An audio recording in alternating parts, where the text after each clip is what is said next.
मैं doctor Arvind Singh, chairman प्रदेश मानवाधिकार संगठन। वाराणसी आने का क्या उद्देश्य? जनरली मैडम होता क्या है, प्रदेश मानवाधिकार संगठन समय समय पर जिलों का और प्रदेश का दौरा रखता है।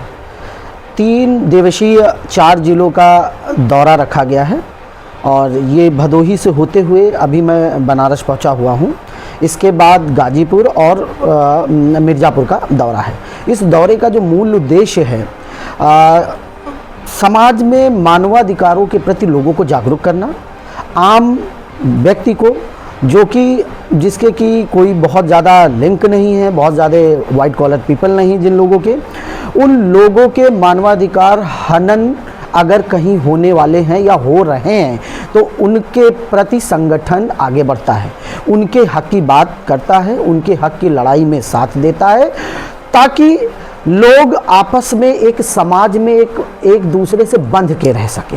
क्योंकि होता क्या है, आज के समाज में जो डिजिटलाइजेशन हो चुका है, लोग बहुत तेज़ी से आगे बढ़ रहे हैं, लेकिन समाज में लोगों के हक का डिजिटलाइजेशन अभी नहीं हुआ है। उस हक के डिजिटलाइजेशन को करने के लिए प्रदेश मानवाधिकार संगठन 24x7 बनारस ही नहीं, उत्तर प्रदेश ही नहीं, कन्याकुमारी से लेकर कश्मीर तक, इसके अलावा भी विश्व के और देशों में भी लगातार मानवाधिकार से संबंधित जागरूकता अभियान, मानवाधिकार से संबंधित संगोष्ठी आदि चलाता है। जागरूक करते हैं आप? जनरली जागरूक करने के लिए हमारा कभी कभी कैंपेन चलता है, कभी कभी कुछ उद्देश्य होते हैं जो संविधान में आम व्यक्तियों को दिए गए हैं, उनको उनसे जागरूक करना। क्योंकि होता क्या है, जैसे अगर हम बात करें मानवाधिकार की बात करें तो मानवाधिकार शुरू कहाँ से होता है, कोख से लेकर कब्र तक सारी चीज़ें इसके बीच में आ जाती है, लेकिन आम आदमी को कुछ और ही बता दिया जाता है। तो इस बीच में कुछ भी किसी के साथ कोई हनन हो रहा है, किसी इंस्टीट्यूशन के द्वारा, किसी इस्टेब्लिशमेंट के द्वारा, किसी डिपार्टमेंट के द्वारा, तो वहाँ पर हम लोग एक्टिव होते हैं, उसके हक की लड़ाई की बात को आगे बढ़ा। आपके संगठन से लोग किस तरह कनेक्ट कर सकते हैं अगर उन्हें कोई प्रॉब्लम या समस्या? हमारे संगठन में ऑनलाइन आप आ सकते हैं, 24x7 नंबर दिए होते हैं। वेबसाइट पर आप आएंगे www.shro.in पर इंक्वायरी फॉर्म भरा हुआ है, इंक्वायरी आप कर सकते हैं, कोई दिक्कत है। होता क्या है, संगठन के नंबर के साथ साथ सोशल मीडिया के पेजेस भी हैं, कुछ इमरजेंसी नंबर भी हैं। उन क्वायरीज़ के आने के बाद संबंधित जिलों को वो क्वायरी हम फॉरवर्ड करते हैं, उसकी एक कॉपी संबंधित प्रशासन को भी फॉरवर्ड करते हैं कि इस समस्या का निदान करिए। और अभी तक हमारे अपने प्रदेश मानवाधिकार संगठन का सक्सेस रेशियो 96 से 97% है। इस महीने में आपके पास जैसे शिकायत आए तो कितने शिकायत लगभग आ जाते हैं आपके?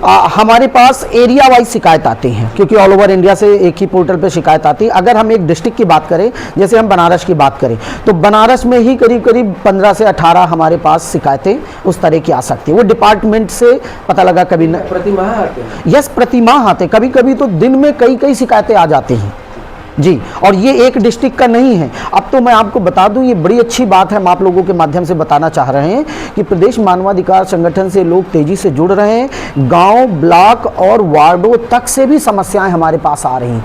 सोचिए, उस वार्ड से समस्याएं आ रही हैं कि नाली की समस्या यहाँ पर है, जबकि ये समस्या का समाधान किसको करना चाहिए? संबंधित प्राधिकारी को, लेकिन हमारे पास होकर रूट होकर ये समस्याएं जा रही हैं।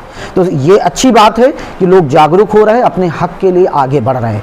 सिस्टम हमारे संगठन इतना ईजी है, समस्या है आप हमें बताइए, बस शर्तें ये होना चाहिए, बशर्ते हम किस साइड खड़े होंगे, राइट के साइड खड़े होंगे, उसी की हमारी संगठन पैरवी करता है। Thank you.